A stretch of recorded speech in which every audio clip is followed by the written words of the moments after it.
Hey guys, Andrews here with a video on the new class, Drakania. We've received our new 6 Rabam skills on test server this week, so we're going to go through them and give you my thoughts on them. If you're newer to the game, Rabam skills, or skill enhancements, as they're sometimes called, combine 2 normal skills into one for a brand new skill, usually along the same theme. You are given options at level 56, 57, and 58.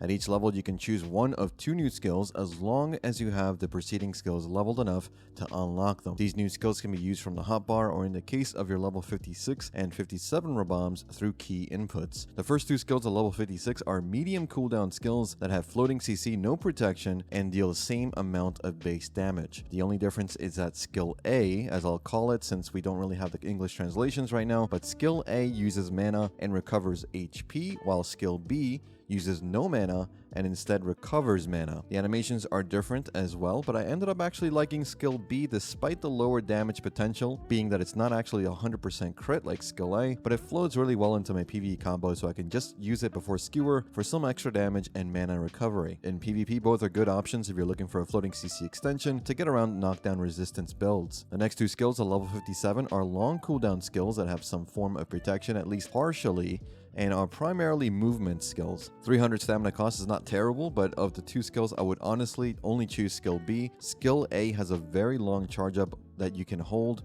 for forward guard. There is no effect happening while you do this, so it is like your Q blocking with skill Bastion, but worse since no DP increase. If you press LMB at any time, you don't have to hold it forever. You dash forward, dealing some unprotected damage and a stun CC, so it's fairly quick, good distance, but it's unprotected, so I don't think it's very viable. Skill B, on the other hand, is basically Marktanen's wings into Marktanen's claws for less stamina cost. You have protected movement and some damage to initiate your PvE combo, as well as getting a DP debuff on your pack of monsters. Really good choice overall. The addition of down attack is nice as well. Maybe there's something missing for skill A to make it remotely good to use. Maybe it's better in PvP, I don't know, but we'll see, as these skills are not final till they hit live servers. Finally, the last 2 skills at level 58 have very long cooldowns, some high mana costs, but impressive effects. Skill A recovers 10% of your max HP, which is incredibly powerful. At my test server HP levels, this is 2 health potion ticks in 1 skill. The more HP you have, the stronger this skill becomes. You then have the movement speed and crit rate buffs, which are huge for Drakania. 15-second duration means you only have 3 seconds of downtime with this skill.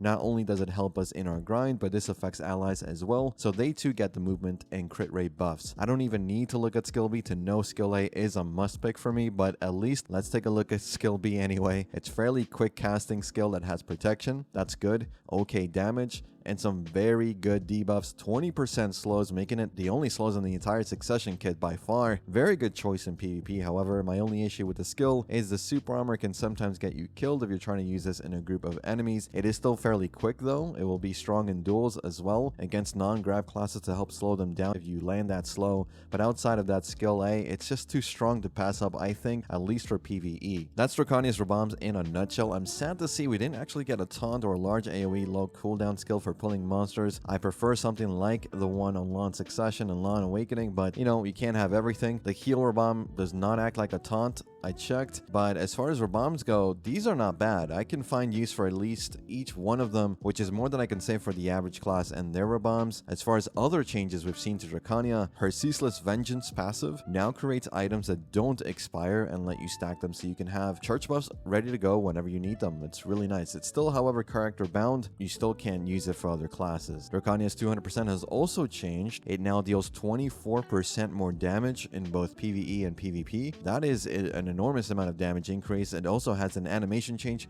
which unfortunately I can't really test or see on test server at the moment. Let me know what you guys think about the new skills and changes. Which Rabam do you think you'll choose? And as always, thanks for watching, guys. Thanks for listening. I'll see you all in the next one. Take care.